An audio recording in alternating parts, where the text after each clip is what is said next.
Hello दोस्तों, मेरे YouTube channel पर आपका स्वागत है। श्री सत्यनारायण व्रत कथा द्वितीय अध्याय।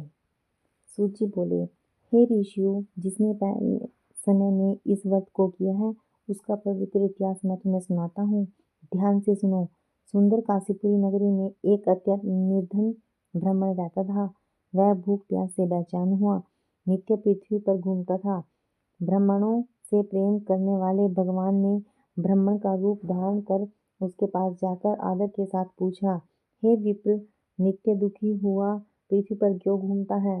दीन ब्राह्मण बोला, मैं निर्धन ब्राह्मण हूँ, भिक्षा के लिए पृथ्वी पर फिरता हूँ। हे भगवान, यदि आप इसका उपाय जानते हो तो कृपा करके कहो। वृद्ध ब्राह्मण बोला कि सत्यनारायण भगवान मनवांछित फल देने वाले हैं, इसलिए हे ब्राह्मण, तू उसका पूजन कर, जिसके करने से मनुष्य सब दुखों से मुक्त होता है। ब्राह्मण को व्रत का सारा विधान बताकर बूढ़े ब्राह्मण का रूप धारण करके आने वाले श्री सत्यनारायण भगवान अंतर्ध्यान हो गए। जिस व्रत को वृद्ध ब्राह्मण ने बतलाया था मैं उसको करूँगा, यह निश्चय करने पर उसे रात में नींद नहीं आई। वह सवेरे उठकर सत्यनारायण भगवान के व्रत का निश्चय कर भिक्षा लेने के लिए चल दिया। उस दिन उसको भिक्षा में बहुत धन मिला, जिससे बंधु बांधवों के साथ उसने श्री सत्यनारायण का व्रत किया।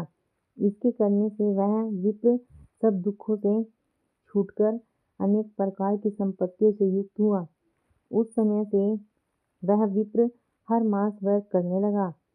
इस तरह सत्यनारायण भगवान के व्रत को जो कोई करेगा वह सब पापों से छूटकर मोक्ष को प्राप्त होगा। आगे जो पृथ्वी पर श्री सत्यनारायण भगवान का व्रत करेगा वह मनुष्य सब दुखों से छूट जाएगा।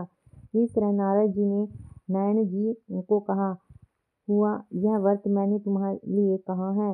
हे विप्र, अब और क्या कहूँ? ऋषि बोले, हे मुनिवर, संसार में उस विप्र से सुनकर और किसने इस व्रत को किया है, हम वह सब सुनना चाहते हैं। इसके लिए हमारे मन में श्रद्धा है। सूत जी बोले, हे मुनियों, जिसने इस व्रत को किया है वह सब सुनो। एक समय वह विप्र धन और ऐश्वर्य के अनुसार बंधु बांधवों के साथ व्रत करने को तैयार हुआ। उसी समय एक लकड़ी बेचने वाला बूढ़ा आदमी आया और बाहर लकड़ियों को रखकर विप्र के मकान में गया। प्यास से दुखी लकड़हारा उसको व्रत करते देखकर विप्र को नमस्कार कर कहने लगा कि आप यह क्या कर रहे हैं और इसके करने से क्या फल मिलता है, कृपया मुझसे कहो। ब्राह्मण ने कहा, सब मनोकामना को पूर्ण करने वाला यह श्री सत्यनारायण भगवान का व्रत है।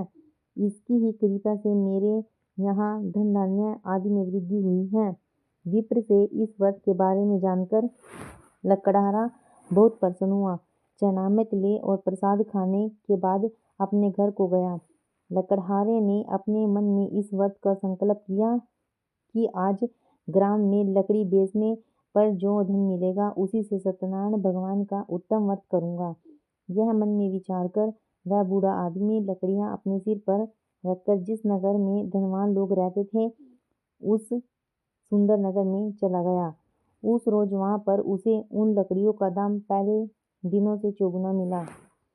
तब वह बूढ़ा लकड़हारा दाम ले और अति प्रसन्न होकर पके केले की फली, शक्कर, घी, दूध, दही और गेहूं का चूर्ण इत्यादि श्री सत्यनारायण भगवान के व्रत की कुल सामग्री को लेकर अपने घर गया। फिर उसने अपने भाई बंधुओं को बुलाकर विधि के साथ भगवान जी का पूजन और व्रत किया। उस व्रत के प्रभाव से वह बूढ़ा लकड़हारा धन, पुत्र आदि से युक्त हुआ और संसार के समस्त सुख भोग कर वैकुंठ को चला गया। दोस्तों, आशा करती हूँ कि आपको मेरी यह जानकारी अच्छी लगी होगी। अगर आपको मेरी यह जानकारी अच्छी लगी हो तो प्लीज़ मेरे चैनल को लाइक करें, ज़्यादा से ज़्यादा शेयर करें और अगर आप मेरे चैनल पर नए हैं तो प्लीज़ मेरे चैनल को सब्सक्राइब करें। धन्यवाद।